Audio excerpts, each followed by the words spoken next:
So my name's Gillian Caldwell, and I am the campaign director at One Sky, which is a new and highly collaborative national campaign here in the United States to build a grassroots movement to deliver bold federal policy on global warming this year in 2009.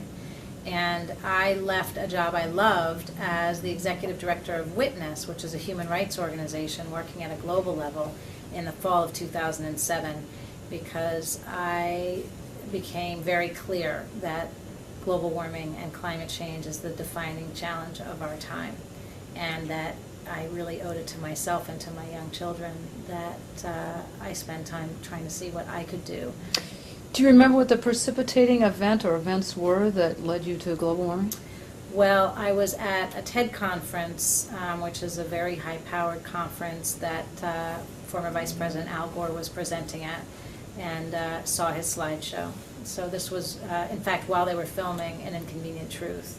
And I got, close up and personal with the very dramatic challenge that we're facing. And I started making the connections, more so than the Vice President was at the time, between climate change, human rights, and humanitarian aid, which are longtime passions of mine.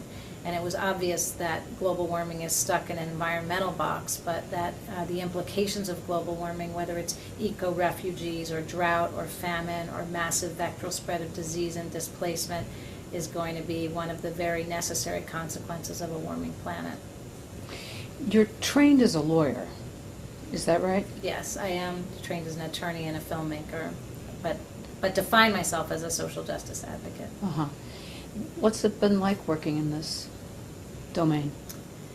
Well, I mean, for many years I dealt with very violent conflict and torture and abuse, rape as a weapon of war, child soldiers, a lot of pretty tough issues. And people would say to me, how can you do what you do every day? And I would say, what would be really depressing is to work on environmental issues. And what I meant by that is that I think we're facing a kind of an inexorable march towards Armageddon when it comes to our use and abuse of planetary resources.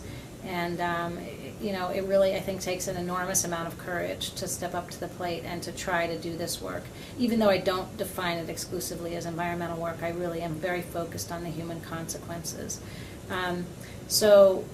It took, personal courage for me, more so than an undercover investigation on the Russian mafia that I conducted in the late 1990s, to decide to tackle this issue. And at the same time, it requires, a daily confrontation with, a very existential threat. And I think, particularly now in 2009, climate advocates and environmental advocates are feeling absolutely overwhelmed with the intensity and the volume of work coming across the transom, whether it's President Obama's administration, the Environmental Protection Agency under Lisa Jackson's leadership, or Congress, where there are multiple competing bills, energy bills, climate bills, transportation bills in discussion, the recovery package, the budget. There's basically a veritable onslaught of activity, which is all very good, but which is quite difficult to manage. And there is associated with that an overwhelming sense of urgency, because we face December of 2009, the post-Kyoto framework negotiations, where we're going to try to get to the framework for a global treaty.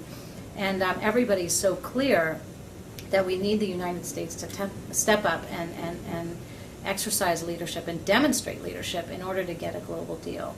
Do you ever worry we're not going to get there? Well, I think that's the defining challenge of people's work on a day-to-day basis in this, is that there's that nagging voice inside your head which says we're not going to be able to do it in time. And you have to maintain the optimism and the hope that change is possible. And Obama's sort of called us, escalated us to that aspiration.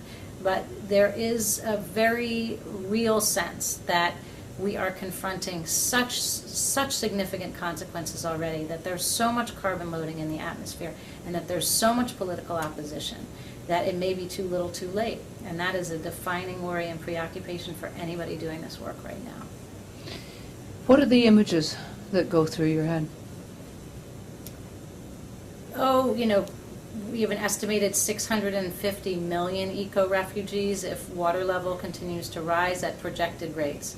So imagine Katrina times, I can't even do the math. Imagine Katrina all around the globe. Imagine a global Katrina. Imagine the impact of that one miniature diaspora, that one dislocation, of that one coastal city in a country which is bound by ocean on almost every side.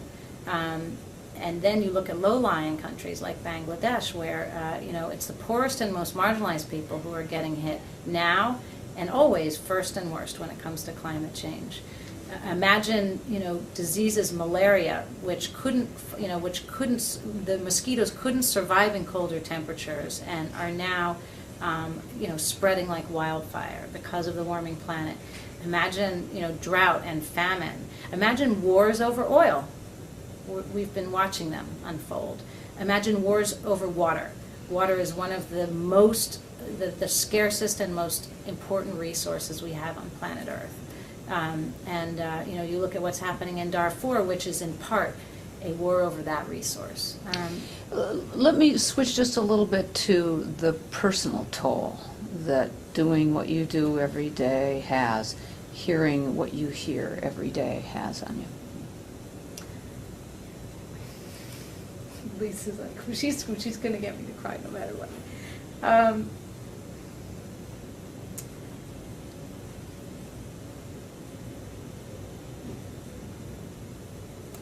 I think there's that sense that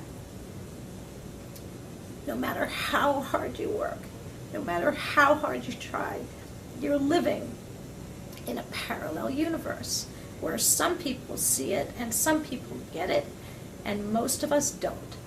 And that is extremely upsetting because you can't be headed straight off a cliff and have everybody look around you and say, we don't have the votes to stop the car from heading off the cliff. That's what we get all the time.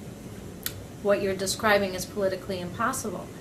And what we're saying is, no, what you're describing is absolutely untenable because it's the end of life on planet Earth as we know it. That's what the scientists are telling us. Those are the facts. We're past the point of disinformation and misinformation. And the reality is that people are still asleep. They're still asleep at the wheel. And, you look at somebody like the vice president who's dedicated his life every waking moment to tackling this issue. And you can see he's somebody, like so many of us, that is traumatized by the intensity and the enormity and the significance of this challenge. And there's nothing more frustrating than having the sensation that nobody knows what you're talking about. Or if they do, they're just prepared to look the other way, notwithstanding the fact that we have a commitment to future generations which cannot be, shirked. Does it ever have an impact on your family, what you're going through?